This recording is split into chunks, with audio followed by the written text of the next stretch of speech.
하나님의 얼굴 배우기를 그처럼 사모했지만 아무도 본 자가 없습니다.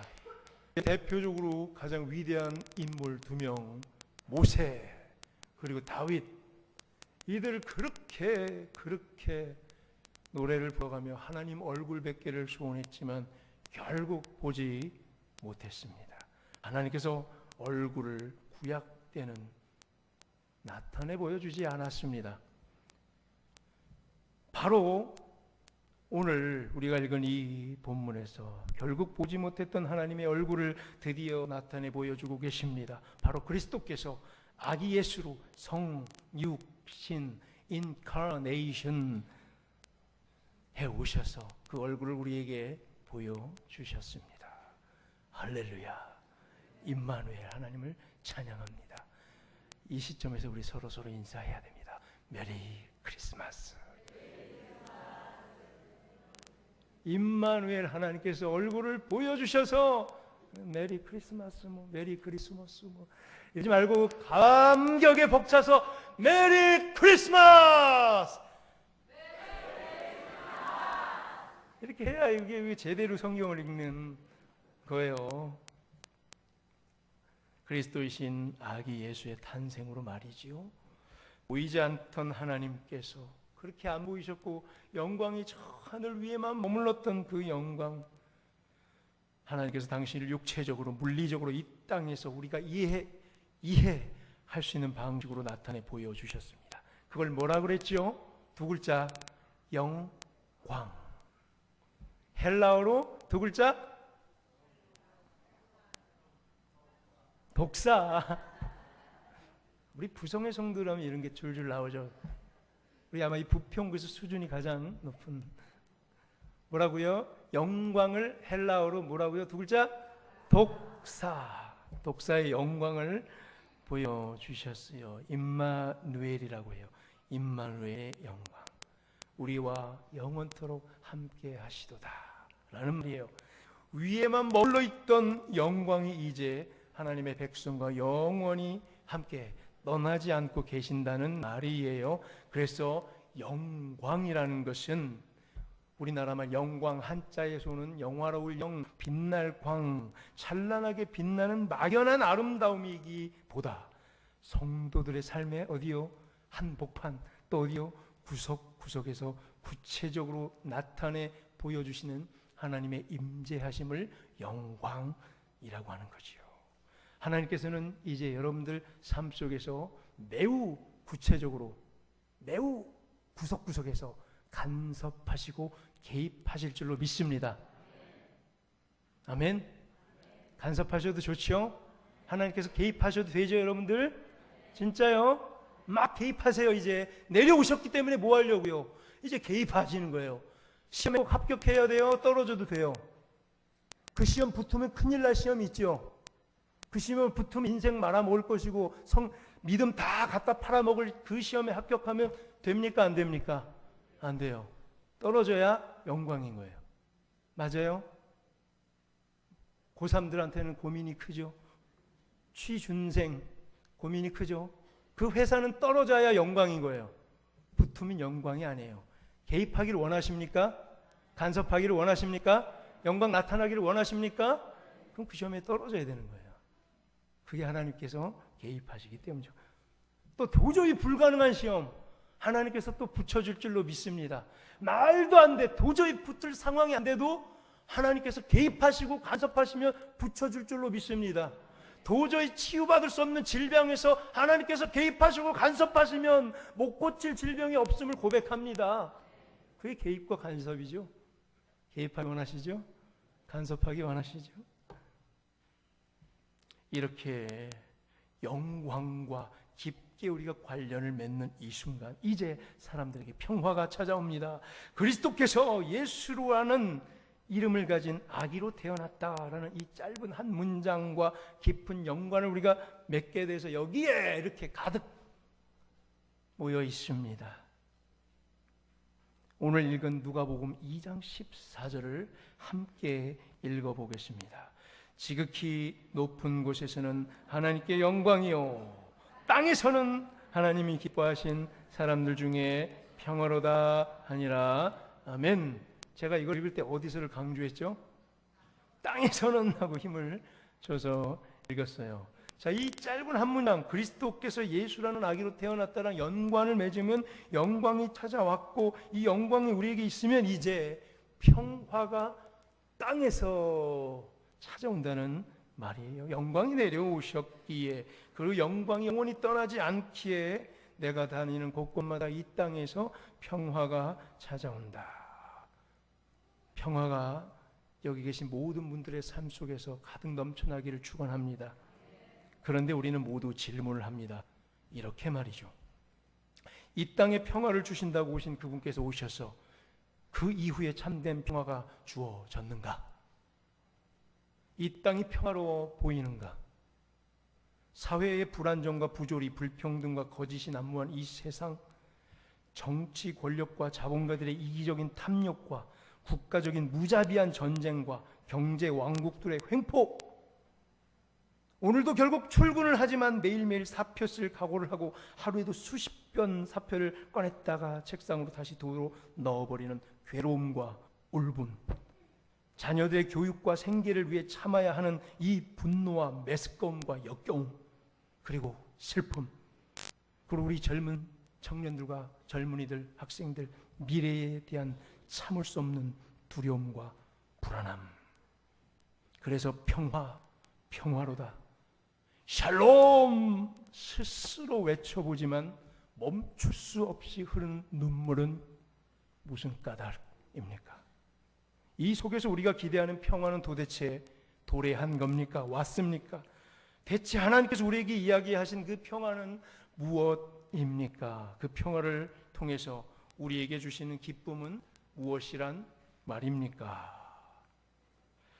영적인 메시지인가요? 그냥 천사를 통해서 주신 평화의 메시지는 그냥 영의 세계만 관련된 것인가?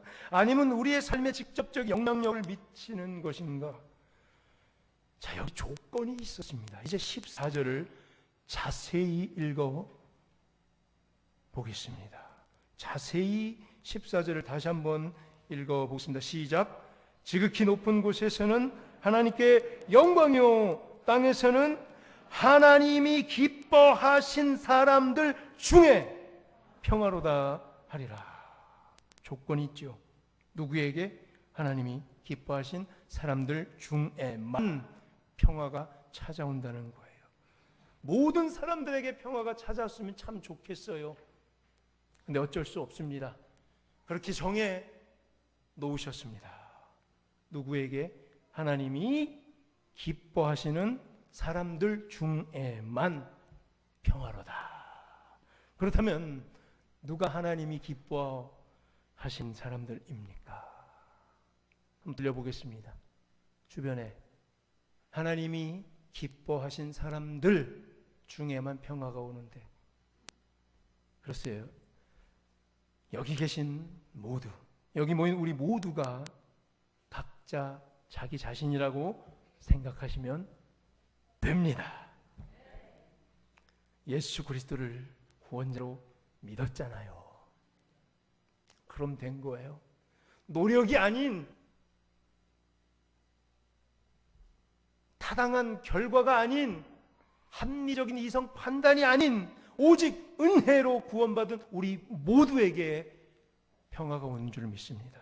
오늘 여기 말 구유에 초라하게 누워있는 아기 예수님을 구세주, 그리스도 주 하나님으로 믿고 가장 비참하게 십자가에 달려 죽으시사 우리의 모든 죄를 다 대속하시고 무덤에서 부활하셔서 믿는 모든 자들에게 영생을 약속하시고 성령님을 보내주셔서 영원히 우리와 함께 계심을 약속해 주시고 약속한 대로 심판의 주로 다시 오실 예수 그리스도를 믿음으로 영접한 우리 모두가 바로 하나님께서 기뻐하신 사람들인 줄 믿습니다. 우리는 원래 원죄와 성품죄와 자범죄로 말미암아 죽을 수밖에 없는, 절대자 하나님으로부터 완전히 분리된 단절을 경험한 죽을 수밖에 없는 죄인들이었습니다. 그래서 이렇게 불안한 거였어요. 결국 왜 이렇게 불안한가 했더니 그 결론은 절대적인 불안과 공포로 시달릴 수밖에 없는 우리 존재였기 때문이에요. 그래서 우리는 뭐에 스스로 살아보려고 발버둥을 쳤죠. 불안과 공포를 메꾸기 위해 부단히 역사적으로 꾸준히 노력해 왔어요. 대를 이어 노력해 왔어요. 불안과 공포를 메우기 위해 이 근원이 죄를 없애보려고, 근원에 있는 이 본질을, 죄악을 없애보려고 뭘 했어요? 다양한 제사와 주술과 문화와 심지어는 마약과 때로는 예술 행위에 심취해보기도 했고, 죄인으로서 우리의 본질, 우리의 이 더러운 존재를 부인해보려고 애써 마인드 컨트롤을 해보면서까지 발버둥을 쳐봤습니다. 그러나 결론은 실패! 이런 죄에 대해서 이스라엘 백성들도 예외는 아니었죠. 죄로 인해 너무나 불안했어요. 하나님과의 단절을 회복해 보려고 엄청 노력했잖아요. 구약 시절 계속 읽어보면 말이죠. 평화를 얻어보려고 이들이 뭘 했습니까? 두 가지 일에 매진했지요. 하나는 제사, 또 하나는 율법. 이 두 개에 매달렸어요. 평화를 한번 얻어보려고 그토록 저 위에만 있었던 그 영광을 사모했으며 하나님의 얼굴을 한번 보고 싶어서 그토록 부르짖었던 거예요. 하나님과 화목해 보려고 얼마나 노력을 했는지 아십니까? 수많은 수송아지들과 수양을 제물로 바쳐 보기도 했고, 솔로몬은 1,000마리의 짐승을 한 번에 들여서 그것을 회복해 보려고도 했고, 또 율법을 옷 매무새에 온통 이 주변에 문지방에 묶어놓고 외워가며 율법을 그토록 지켜보려고, 철두철미하게 계명을 지켜보려고 노력을 했습니다. 그러나 결국 실패! 평화, 샬롬, 이거는요 하나님과 완전한 관계 회복을 통해서만 이루어지기 때문입니다. 오늘 바로 아기로 오신 예수 그리스도는 완전한 죄사함을 통해 막힌 담을 완전히 헐어버리기 위해 오셨습니다. 에베소서 2장 14절의 말씀처럼 그는 우리의 화평이신지라 둘로 분리된 둘로 하나를 만드사 원수된 것 곧 중간에 막힌 담을 자기 육체로 허시고자 오신 것입니다. 예수 그리스도를 구세주로 믿음으로 말미암아 이제 평화가 우리에게 있는 줄로 믿습니다. 이 평화가 우리에게 있기에 이제 우리도 이 역겨운 세상에 대고 샬롬! 샬롬! 외칠 수 있는 거예요. 그리스도 때문에 참는 거예요. 나도 같이 울분 터지고 열받아 죽겠는데 같이 흙탕에서 진흙탕에서 굴러 먹을 수 없어서 나는 참는 거예요.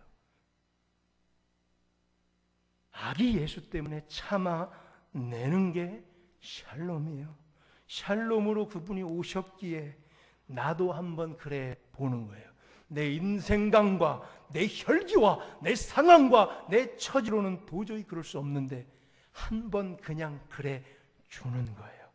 그래서 한번 그냥 그들에게 묶여주는 거예요. 나를 묶고 싶대요, 세상에. 그래, 묶어라. 묶여주는 거예요. 져주는 거예요. 에이, 묶여준다. 묶어. 이제 이렇게 묶여줌을 통해서 우리도 이제야 비로소 다른 사람들의 저 세상 밖에 있는 다른 사람들의 샬롬이 되어줄 수 있는 거예요. 우리가 샬롬이 되어주는 거예요. 어떻게 묶여주는 것입니까? 그럼 어떻게 묶여줄 거예요, 이제 여러분들? 자, 내일부터 당장 어떻게 묶여주죠? 야고보서 2장 16절에 너희 중에 누구든지 그에게 이르되 평안히 가라, 덥게 하라, 배부르게 하라 하며 그 몸에 쓸 것을 주지 아니하면 무슨 유익이 있으리요? 말만 해가지고는 샬롬을 이루어낼 수 없습니다. 말로만 따뜻하세요, 말로만 배부르세요, 말로만 몸에 쓸 것을 필요를 채우세요라고 하는 게 아니라 예수님께서 실제로 이 땅에 실제로 오셨듯이, 실제로 약속한 듯이 오셨듯이, 실제로 십자가에 달리셨듯이 실제적으로 우리가 도움을 줄 때만이 평화를 이루어갈 수 있는 거예요. 작은 헌신이라도 하셔야 되는 거예요. 작은 헌신이라도. 그래서 그 헌신이 얼마나 아름다운 줄 아세요? 여기서부터 작은 평화가 시작돼야 돼요. 우리 안에서 작은 헌신과 우리끼리 작은 평화가 시작돼야 하늘에는 영광, 땅에서는 평화가 이루어지는 줄로 믿습니다. 우리 부성교회를 통해 예수 그리스도의 샬롬이 주변으로 흘러 넘치기를 간절히 축원합니다.